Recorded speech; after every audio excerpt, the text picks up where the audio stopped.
Greetings, everybody.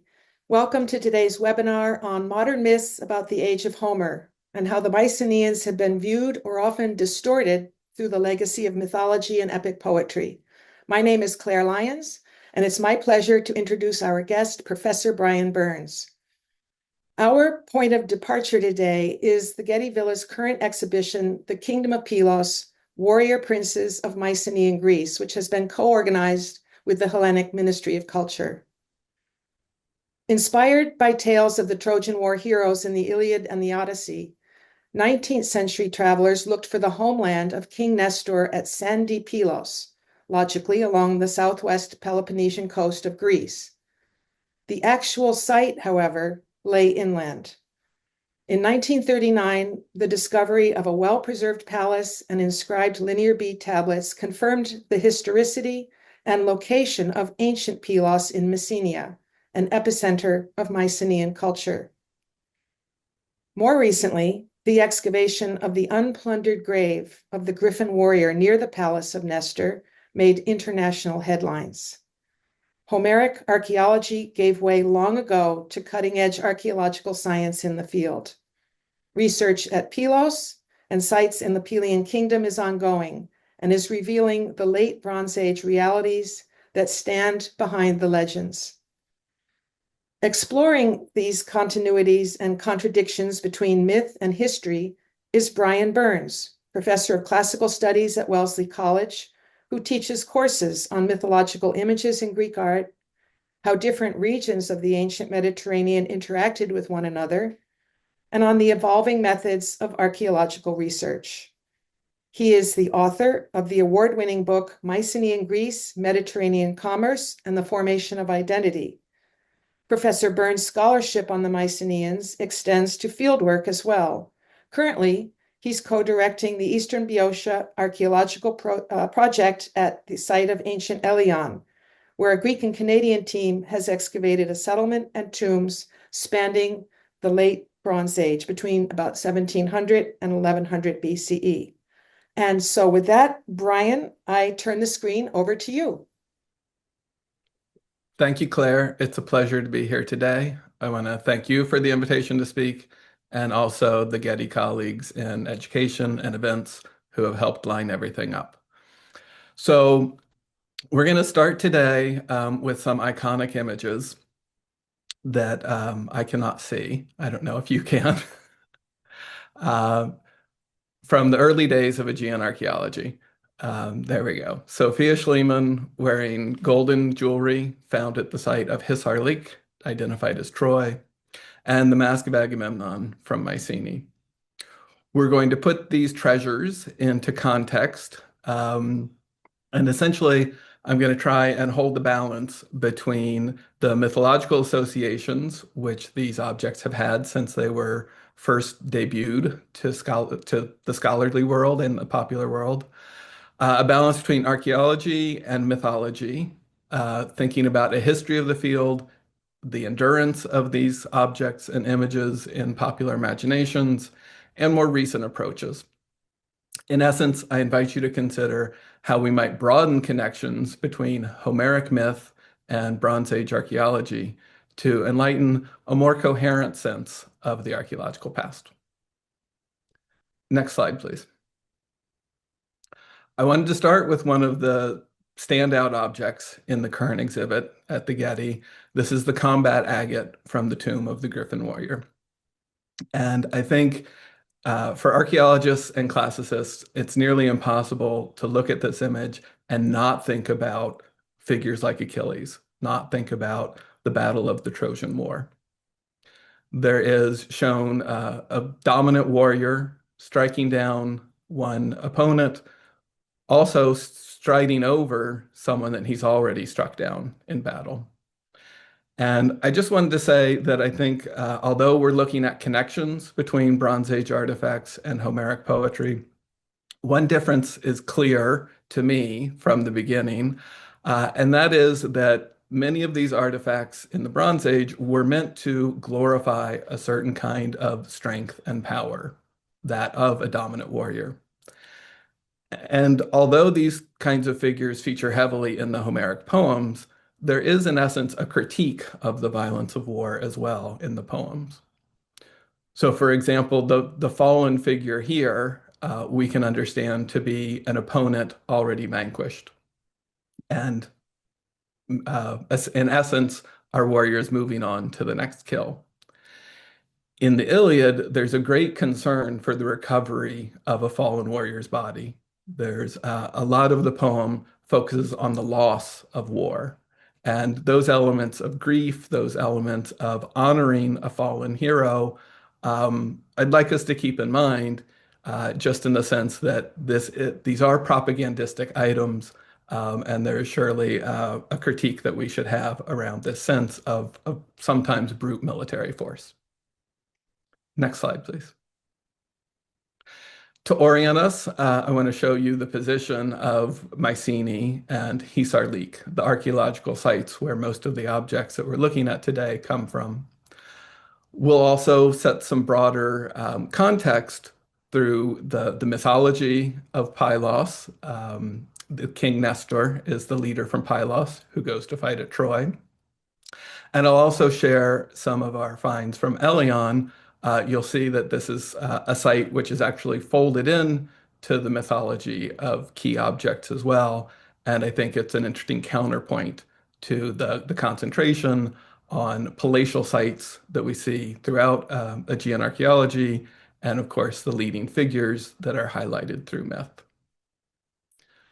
Just a note about chronology. I'll make some references throughout the talk about key dates, but we do essentially have a long span of the Late Bronze Age from about 1700 to 1100 BCE that is characterized by most of the artifacts that I'll show you today. The archaeology of Troy, also known as Eleon, and that's where we get the name the Iliad, is a much longer span. You can see by the dates presented there. And in fact, even with this material that's connected to the Trojan War, you'll see that there's a depth of Bronze Age provided by the finds from Troy, taking us back to far earlier periods. Next, please. So the connection between Mycenaean archaeology and Homeric poetry is something that also has a rich sort of discussion about from scholars about the chronological association and the cultural association. In essence, as I'll show you in a minute, the poetry of Homer is written after the Bronze Age. But there are certain objects, certain aspects of material culture especially, that help us see the Bronze Age heritage, if not history, behind the poems about the Trojan War and Odysseus. And I wanted to start with one example that is sort of really characteristic and helps us think about what the possible connections between these periods are. I'm going to read a few passages from the Iliad over the course of today's talk, and I'm drawing on Emily Wilson's recent translation. And in addition to my goals for helping us to think about connections between archaeology and mythology, I have two other goals today, which is to encourage people who can to go see the exhibit at the Getty while you can, and for any of us to pick up some Homeric poetry. I really encourage you to look at Emily Wilson's translation if you haven't, or to listen to the audio version, which is narrated by Audra McDonald, and I think is really great. So I'm going to try and channel her authority as I read passages to you today. The first one about a particular piece of defensive gear worn by Odysseus. And this is when two warriors, Diomedes and Odysseus, are going to go on a night raid, and they are prepped by their colleagues. And the two men, as Homer says, put on fearsome armor. Meriones gave to Odysseus a bow, a quiver, and a sword, and placed a leather helmet on his head, stretched tight with many straps inside. And on the outside, numerous white boar's teeth were set upon it, arranged with skill at careful intervals.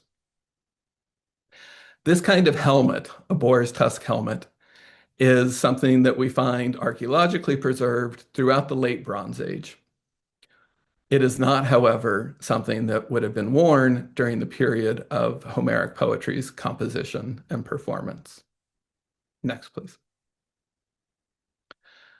The idea of the boar hunt as a key way for a demonstration of masculine accomplishment, that groups of men would get together to kill these distinctive animals and perhaps in the Bronze Age make gear from their distinctive tusks. That's something that we do have recognized in both Bronze Age visual sources, like this wall painting from the palace at Tiryns, in the archaeology that actually preserved helmets. And there are certainly references to this idea as well in Homeric poetry. But that boar's tusk helmet worn by Odysseus is the only one mentioned in all of the Iliad or the Odyssey, even though the boar's tusk is an important component of the character of Odysseus. So the fact that this is described so intricately, so specifically in the poems is just one way where we can see a reference from these poems, orally composed during the 8th century BCE, to the culture that preceded that era by several hundred years. Now, again, this idea of the Trojan War taking place years before Homeric poetry, that's something that we can see sort of within the mythological narration itself, an idea of earlier times.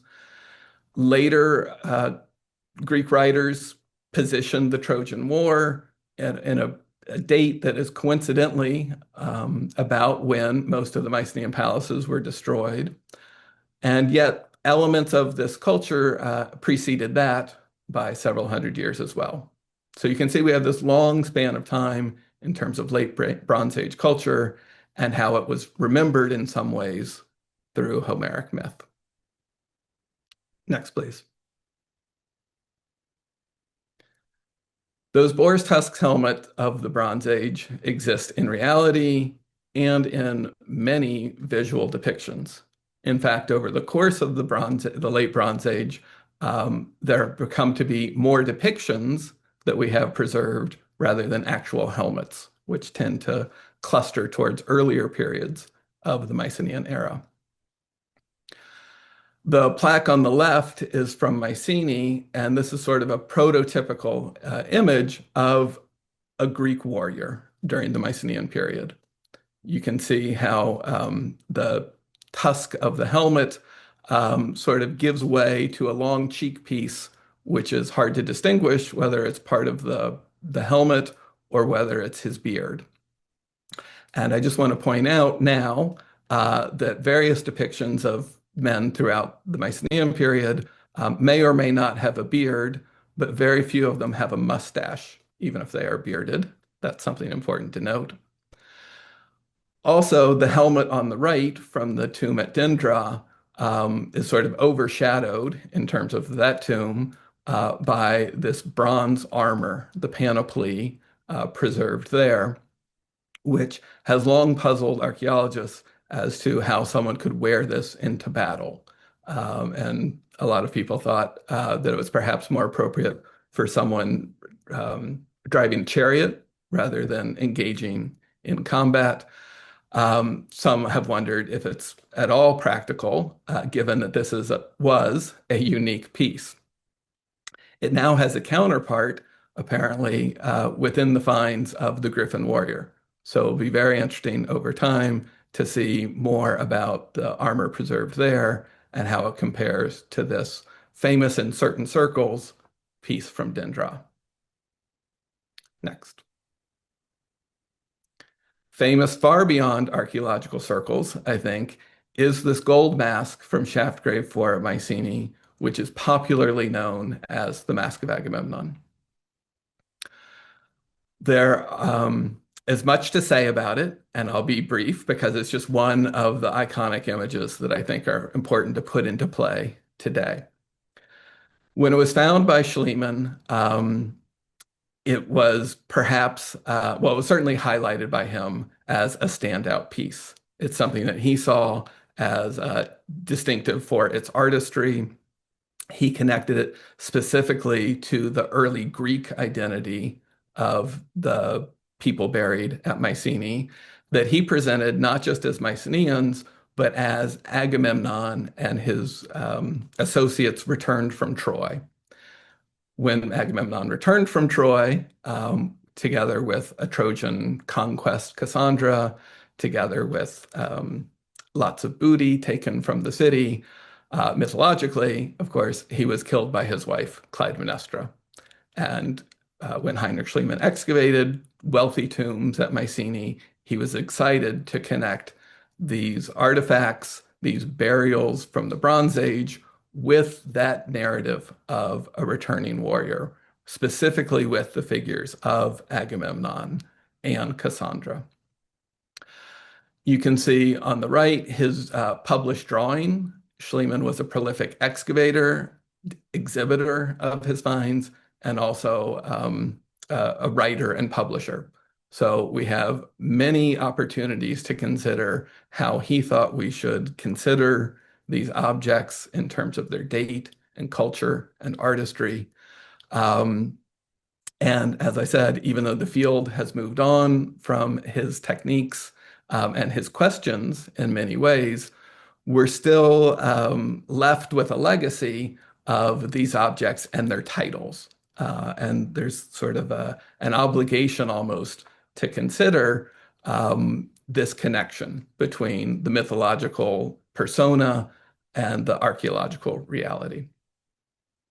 I don't want to just deny those associations and say that, well, that's mythology, and of course it didn't happen, because I think there are helpful aspects, helpful things to be gained through the comparison, through thinking about what kinds of objects and actions and people were valorized in these early periods of Greek history.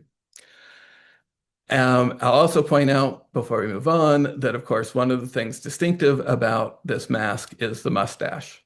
And that, as well as some other unique features, have led to some scholars to ask whether this object was, in fact, a forgery instigated by Schliemann, whether this was an ancient find embellished under Schliemann's directive. There are questions about whether we should take believable the description of everything given to us by Heinrich Schliemann. Next, please. That's because of how different the quote Agamemnon mask is from the others from the shaft graves. These are much more typical. Not that there are that many, but the bearded mask is unique. So there are those lingering doubts that many have. There's also a clear sense that that Schliemann did not, in fact, associate the mask with Agamemnon himself. The body that he connected to Agamemnon was wearing a different mask, and it's more just one has been highlighted. In fact, the bearded mask is the central object that people see upon entering the National Museum at Athens. Next, please. And it exists in multiple replicas throughout major museums and collections across the world. You can see it here in the center of a collection of sort of highlight pieces, replicas produced in the early 20th century, now on display at the Pushkin Museum in Moscow. And so it's with this idea of the association between of the gold mask with the Homeric leader that the object has spread. And with it, an idea about who the Mycenaeans were, whether that be literally an association with Agamemnon or just warriors like him, sort of celebrating this particular form of accomplishment. I want to bring us into more recent times by showing you the presence of the mask at the 2004 Olympics. And this is part of a wonderful element of the opening ceremony that was entitled Clepsydra, which means hourglass, featuring figures from ancient Greek art through the 20th century. This was sort of a revival that focused on the idea of continuity from the Bronze Age to the present day. And it opened with a collection of Minoan figures brought to life. In fact, there are 51 individuals modeled on the arts of Knossos and the remarkably well-preserved wall paintings from Akrotiri.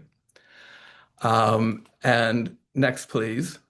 You can see that over all of these, there flew a blue Eros figure. The director said it was under the flying footsteps of Eros that art was born in Greece. Here you can see the transition to the Mycenaean mainland. And what arts do we have celebrated here? But the Mask of Agamemnon and some dozens of copies of the armor from Dendra. And that's it. It then moved on to the geometric period and the classical period. So while the Mycenaeans were represented by just a few artifacts there, the idea of Agamemnon is certainly joined in terms of fame by this iconic image of Sophia Schliemann wearing the jewels of Helen. Next, please. This golden jewelry from Troy and the large number of metal artifacts that were found with it have their own unique legacy that is equally drawing on the myths of the Trojan War, the early days of archaeology, and other controversies of the 20th century. The allure of these pieces took on a new dimension in the mid-20th century. They were on display in Berlin, where Schliemann donated his treasures from Troy. I'll say more about that in a minute. And when put into safekeeping during World War II, these objects went missing. For decades after that, there were rumors that perhaps the Trojan gold had been moved to Moscow, but no one was certain until the 1990s, when it was revealed that, in fact, that's where these finds were, and you can see how some of this jewelry is displayed on the right. What Sophia Schliemann is wearing is actually a profusion of elements, probably more than one person could have worn. There are, in fact, within this collection, 2 headdresses made up of these gold chains, 2 sets of earrings. So Sophia Schliemann is wearing earrings and also has 2 more pinned as sort of a brooch at her neck, and of course, a profusion of gold bead necklaces. Next. Before Schliemann brought these objects to Berlin, he had them on display in his home in Athens. He put them on display for several years in London, and he published his guide to that exhibition. Here, the jewelry, which you can see at the top of the left-hand image, was presented as part of Priam's treasure. And this is probably Schliemann's most famous exploit from Troy. In his words, or by his account, these dozens of metal vessels and weapons and tools and sets of jewelry were all excavated by Heinrich Schliemann with the sole help of his wife, Sophia. And he's got a whole narrative of how only they could be trusted to remove these objects. And in fact, he then had them secretly shipped out of Turkey to Athens. In his presentation of these objects, Schliemann is balancing a few things where he's trying to assert his archaeological technique. So he's very eager to talk about the stratigraphy at which objects were found, to give a sort of scientific description and evaluation, and to connect them to the Trojan War. So the headdress on the right ends with these shapes that he viewed as owl icons, and this is one of several elements that he identified as icons of the goddess Athena. And so throughout his descriptions, he's looking for things that either fit the culture of the Trojans or fit specifically moments in Homeric poetry, descriptions like the boar's tusk helmet.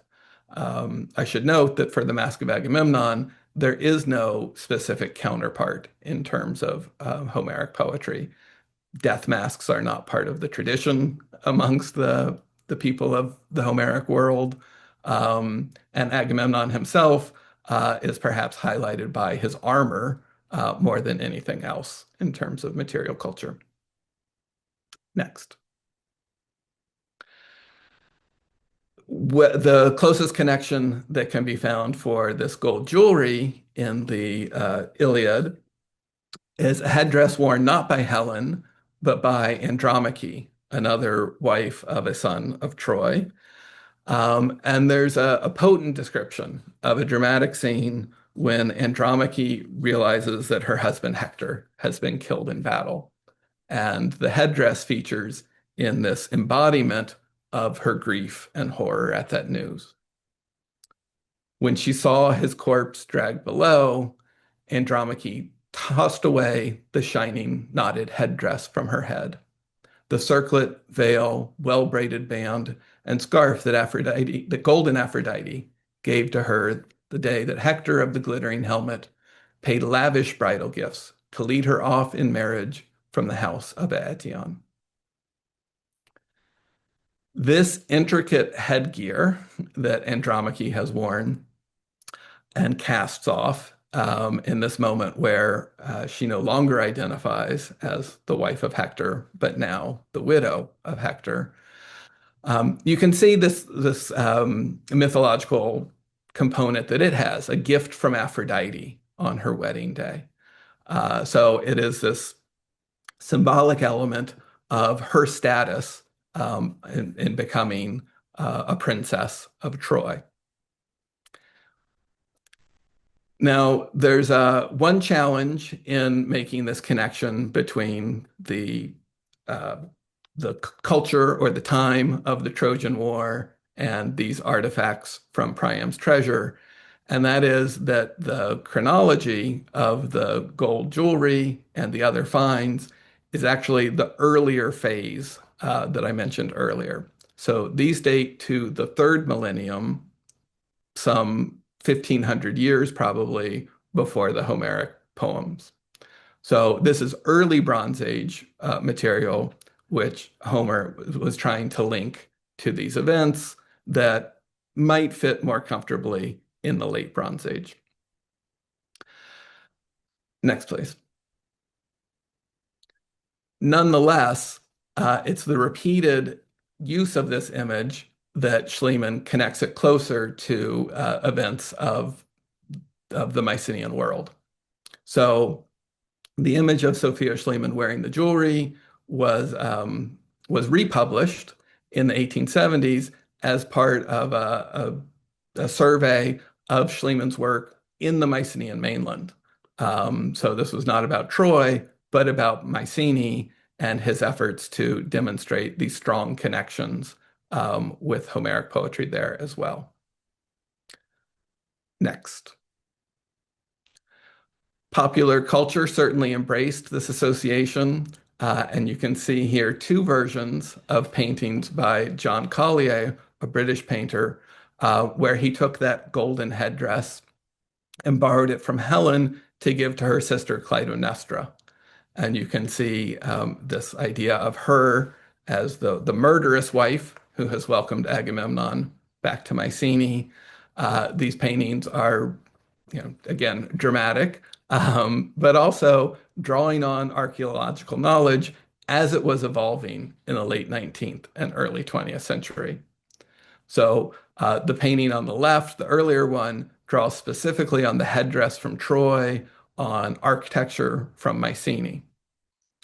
On the right, Collier is taking advantage of visual elements that were discovered by Sir Arthur Evans at Knossos. So the change in costume and weaponry and architecture are all now informed by this broader understanding of Aegean Bronze Age possibilities. Next. In more recent times, replicas of the gold jewelry were provided to the museum in Berlin. These were made in the 1980s, and I wonder if they were inspired by the commercial, less literal replicas made by the Greek jeweler Ilias Lalaounis.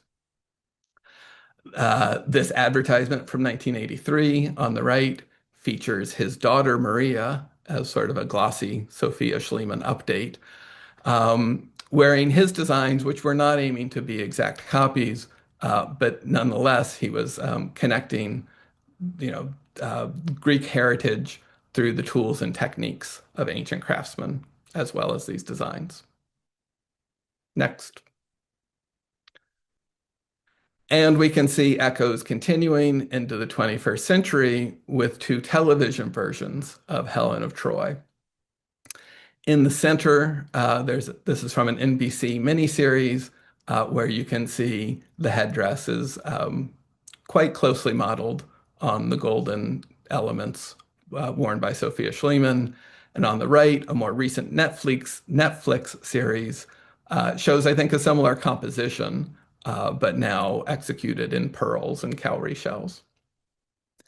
I'll note that both of these looks on the right, in the middle and on the right, are for scenes where Helen is introduced to the Trojans. And so it's using the signature look to declare that she is now Helen of Troy. Although, again, there's no particular description of Helen's adornments in the Iliad or the Odyssey, there is a repeated use in Homeric poetry of highly crafted objects to elevate and define leading figures in the poetry. And the next we have a good example of that in the Cup of Nestor. So this is a scene at Troy where Nestor, the older king from Pylos, is receiving other Greek warriors into his tent.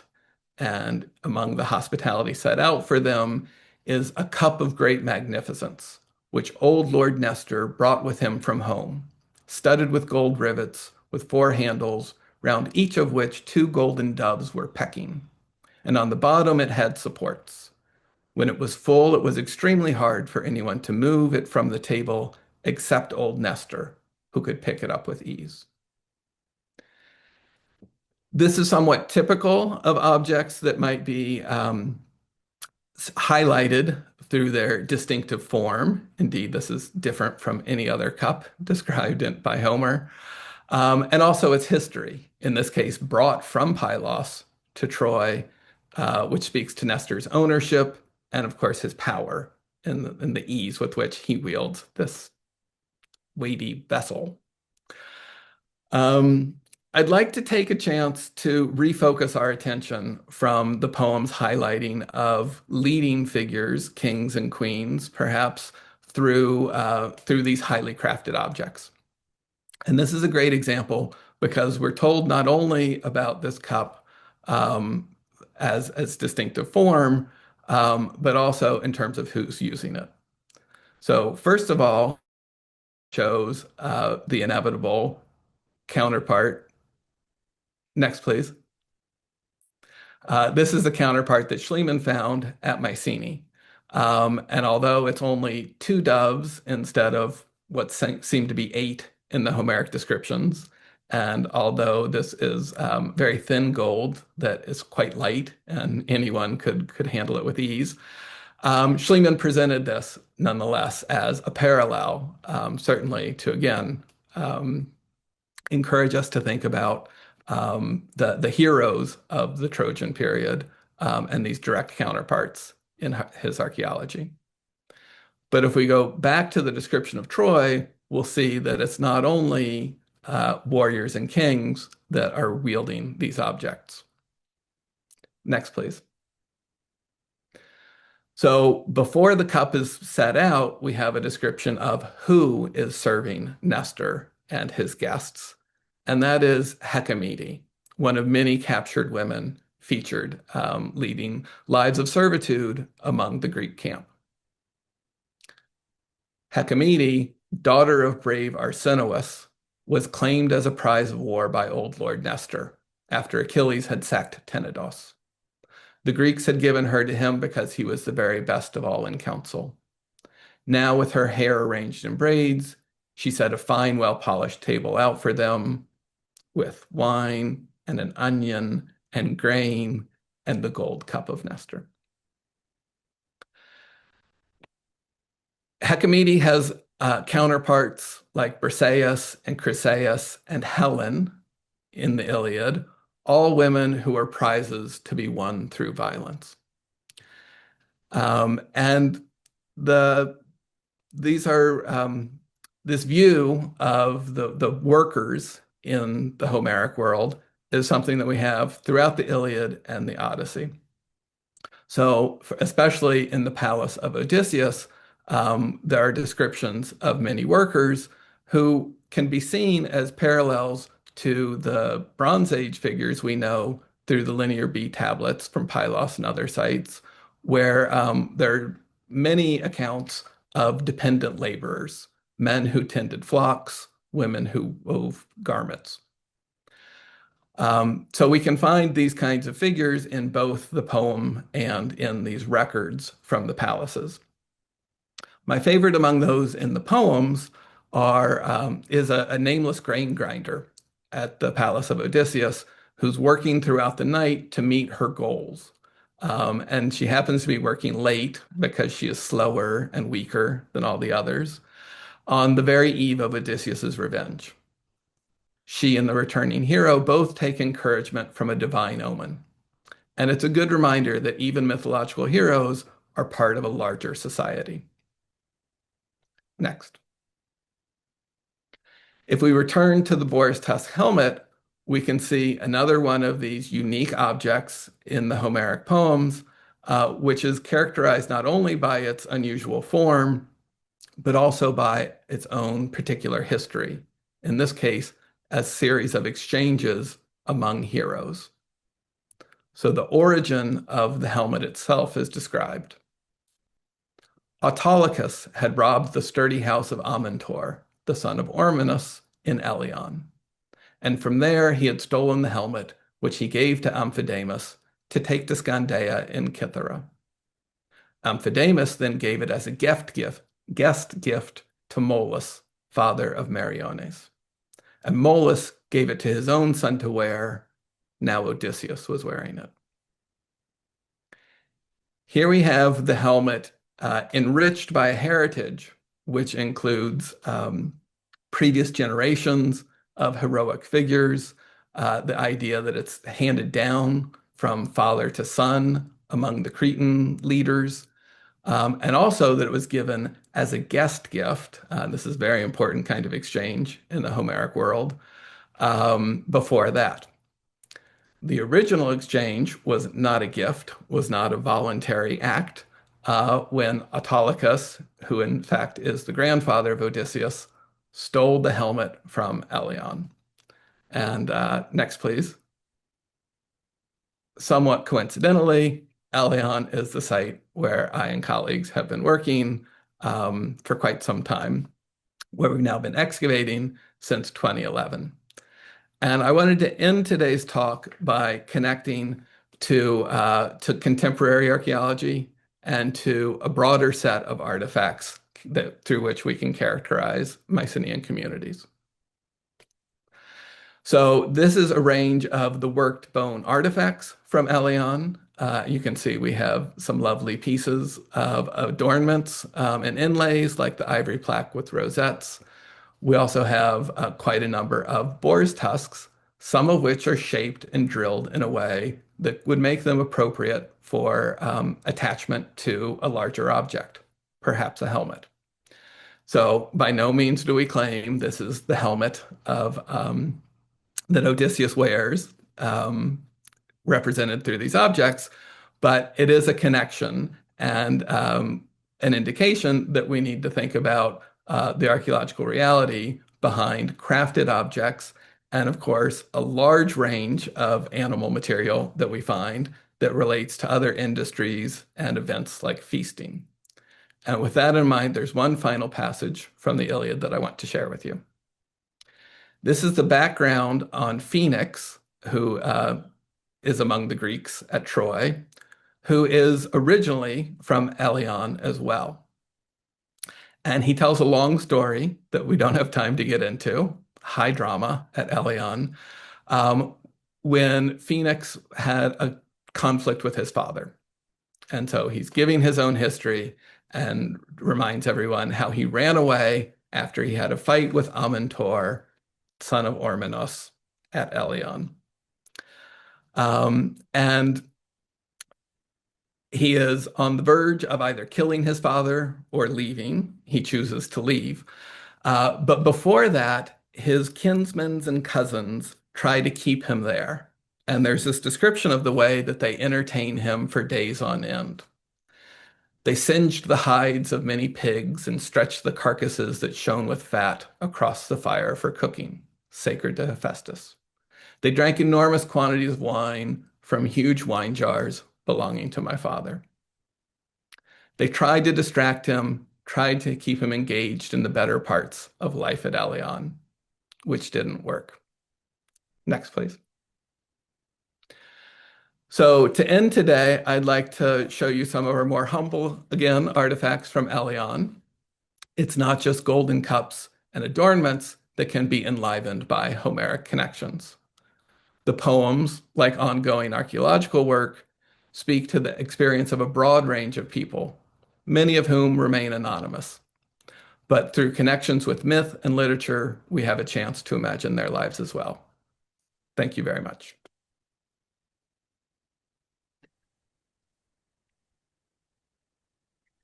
Thank you, Brian, for your insights on how the heroes of Homeric epics have enjoyed such an enduring afterlife, both in ancient memory and in contemporary popular imagination.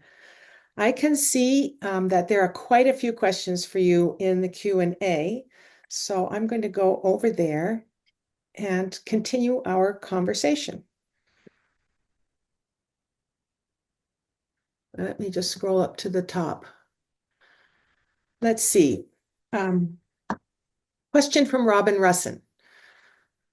I would be interested in what you think of Eric Klein's thesis in 1177 that the Mycenaean world collapsed due to the Sea Peoples, uprisings, and severing of trade routes and supply lines.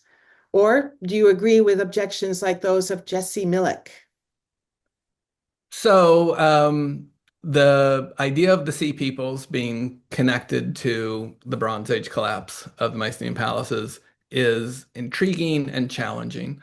And what I'll say is that we know about the Sea Peoples through historical sources that are highly propagandistic. So the Egyptian accounts of that need to be considered for what they are, public grand statements about the power of the pharaoh.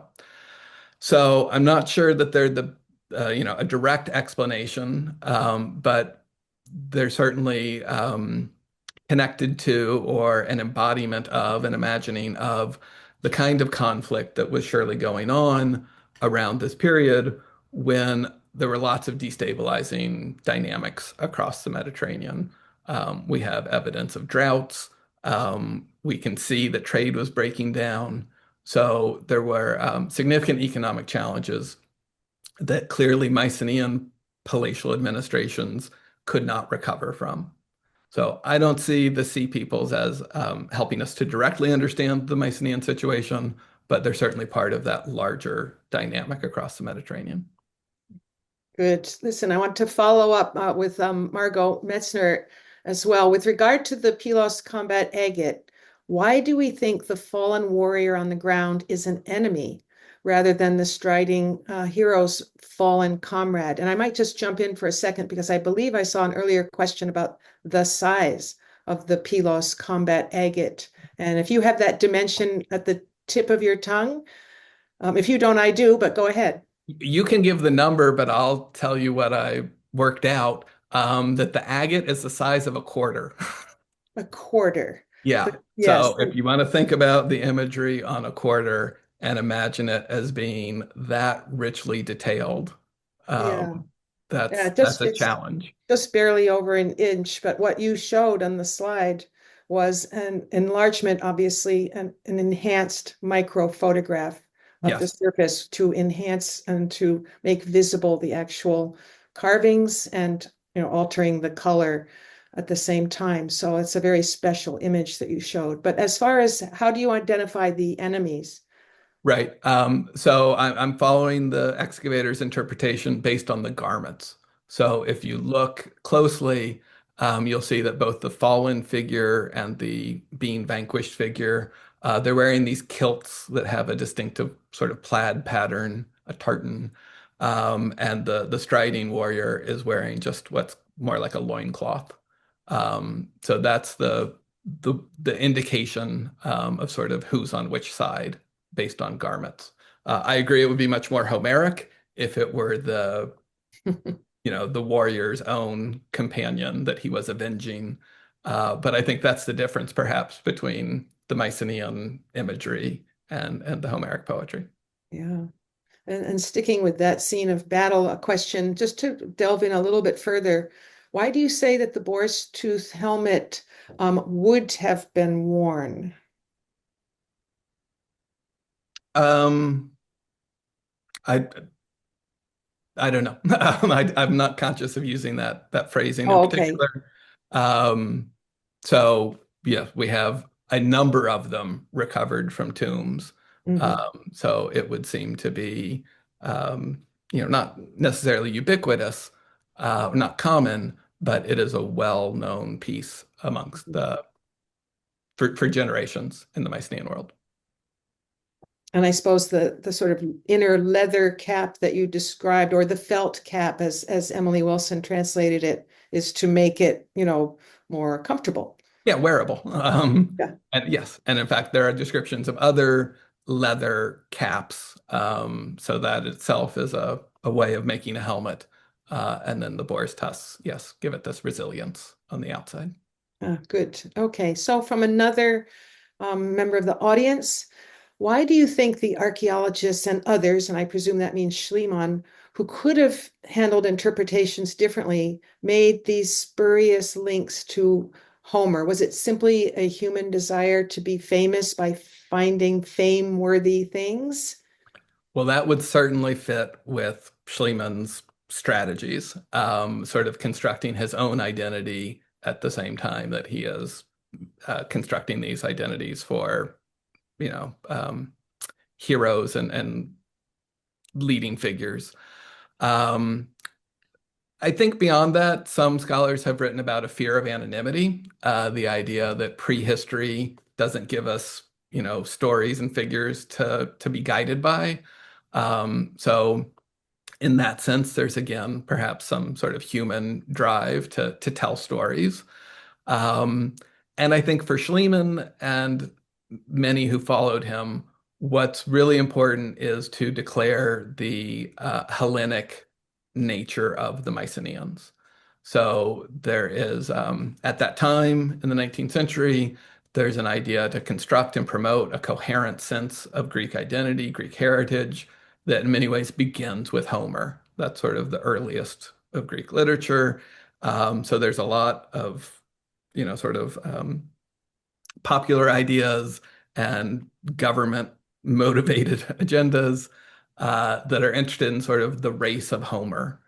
And when the Mycenaean material was found, although I hope you join me in thinking that this material from the shaft graves is really fabulous, there was some doubt amongst the general public that this could be connected with Homeric society, and certainly with Greek art.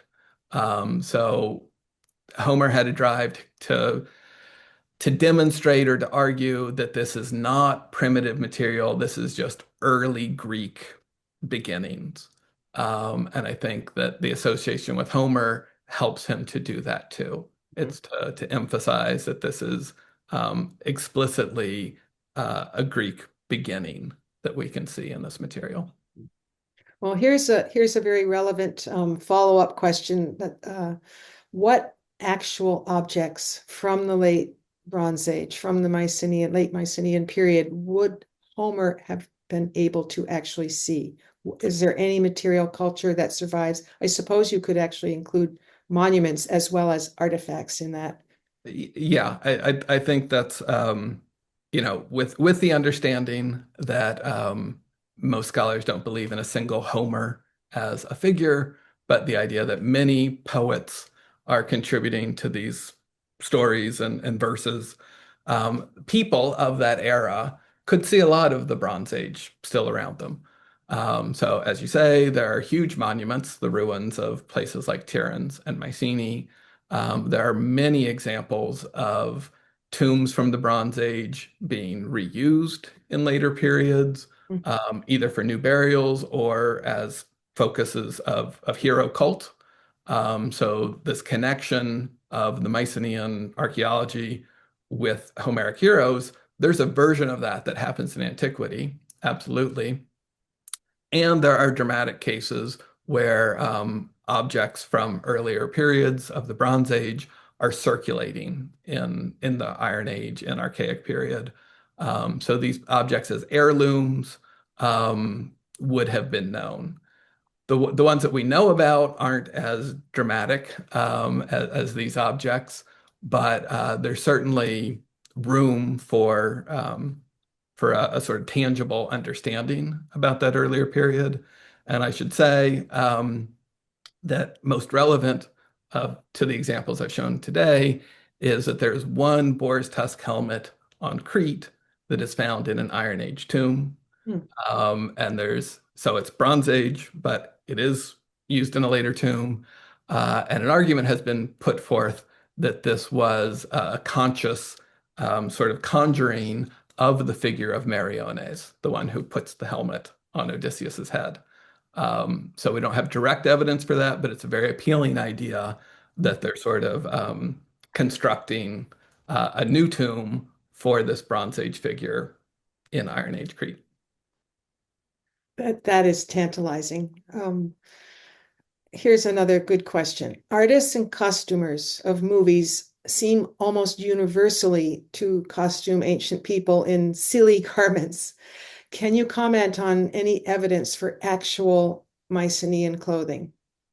So we have a lot of evidence for Mycenaean clothing, um, mainly through depictions and the tools used to produce textiles, but also a few traces of cloth has been preserved in places like Akrotiri and Eleon. And in terms of the clothing itself, we probably have to look to the images, which fall into different types of clothing, I'd say, especially for women, where some of those garments are very much following the tradition set by Minoan Crete. And so these are the outfits that inspired the clepsydra figures with bodices that expose their breasts with full skirts. Um, there are many, many Mycenaean images in the palaces, especially of women continuing that kind of costuming. And then there are figures, male and female, shown in much more simple garments as well. So there's a lot out there.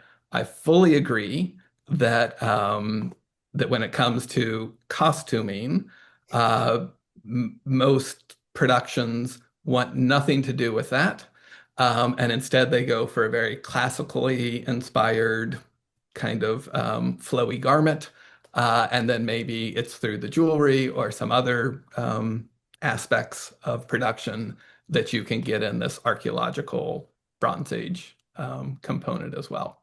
There's a long trend of that. Well, we're going to get a chance, from what I hear, next year to see how the next film version of Homer treats this topic, because last year, I guess, they were filming a new Odyssey on location near modern Pylos, and it should be coming out, I think, next summer. So I think we're all very excited to see how they tell these stories.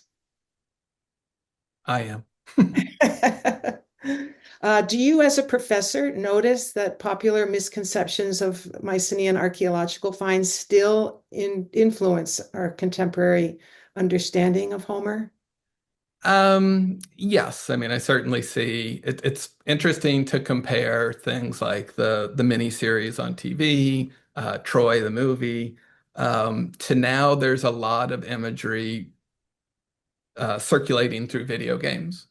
And some of those, like Assassin's Creed, if anyone knows that, they're drawing very specifically on archaeological remains from a variety of Greek sites, including the palace at Knossos or Tholos tombs. Um, and the human figures that they put forth, again, it's very, if you know, you can see what they're drawing on. So there's now a kind of range of images of Helen that are not drawing on the Sophia Schliemann model, but rather are based on a different artifact from Mycenae. It's called a sphinx head usually. It's a very white face Mhm. with sort of vibrant red tattoos or face makeup. And I think that because of sort of some certain sort of archaeologically informed TV documentaries have sort of put that forth in a way that's been picked up, and you can see how the video game leads to other online depictions and imaginings. So you can see these sort of networks, and yes, to some extent they are, I don't know, a mischaracterization or a very particular idea. Um, but at least they're drawing on something, and it gives us a chance to engage people in what that evidence is and what are other ways we can think about it.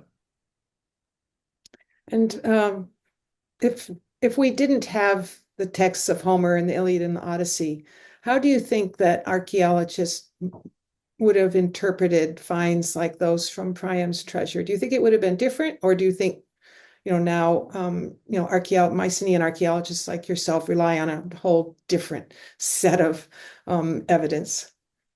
I think we do rely on different information, but you'll see that people cannot resist. So there's a long tradition in the 20th century of still naming sites after the most relevant Homeric hero that can be found.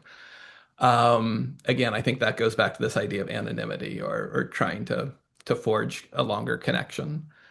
I think what is what we're now able to do is to think about any of these individual objects in a much larger network of material evidence.